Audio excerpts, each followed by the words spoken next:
Hello, my name is Tommy Mai, and I'm going to walk you through the employee attrition analysis. Our role in client. We are DDS Analytics, a talent management company that specializes in developing and retaining employees. Our client are the Frito-Lay's executives. So our goal is to explore the top three factors of employees that correlate with attrition.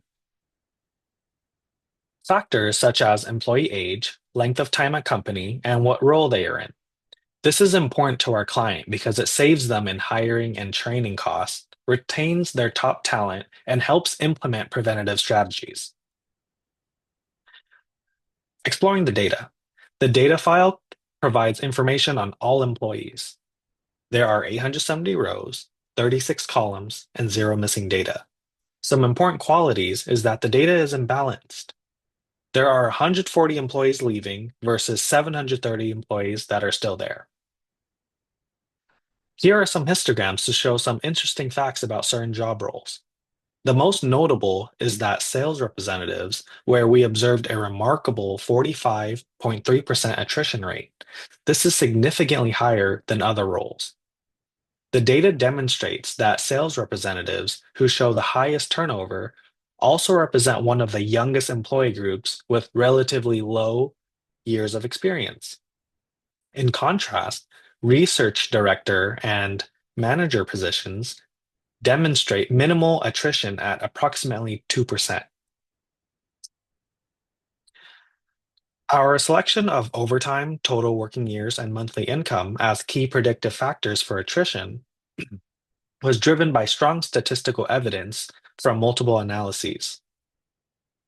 The extremely small p-value indicates that there is strong statistical evidence that overtime status has a significant effect on attrition rates, making it our strongest categorical predictor.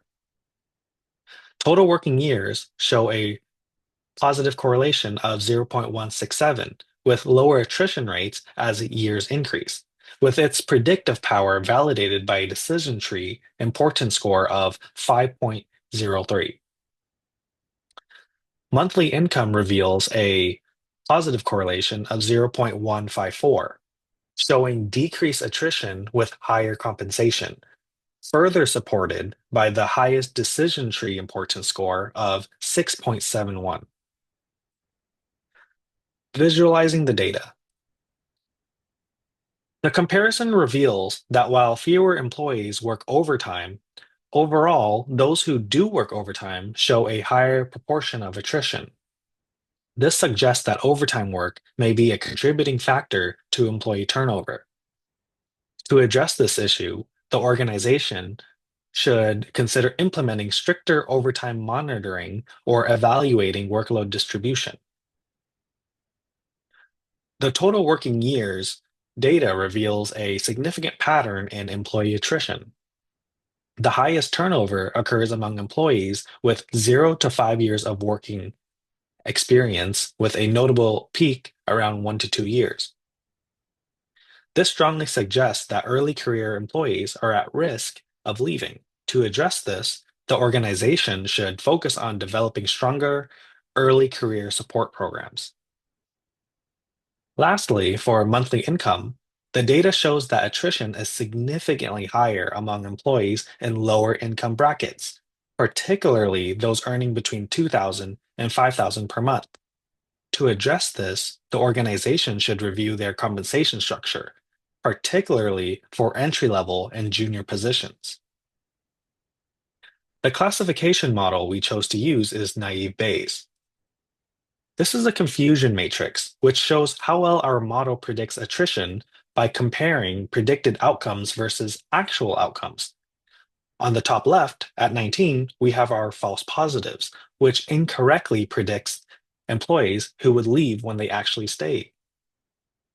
The top right, at 71, are our true positives, correctly predicting employees who left.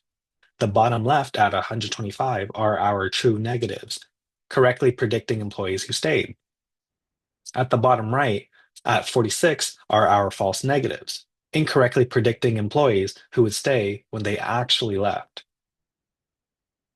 So, with the combination of factors of overtime, monthly income, and total working years, Our accuracy is at 75.1%, in which our model correctly predicts both staying and leaving employees 3 out of 4 times.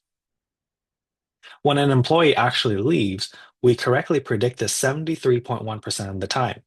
This shows how well we identify potential leavers, which is also called sensitivity. When an employee actually stays, we correctly predict this 78.9% of the time. This indicates how well we identify stable employees, which is also called specificity. Our F1 score at 68.6, this is a balanced measure combining both precision and sensitivity. So while our model has more false negatives than false positives, the cost of implementing retention strategies for positives far outweigh the benefit of potentially retaining employees who might leave. In other words, it's better to provide additional support to someone who might not need it than to miss someone who does. If you have any further questions, this is my contact information. Thank you.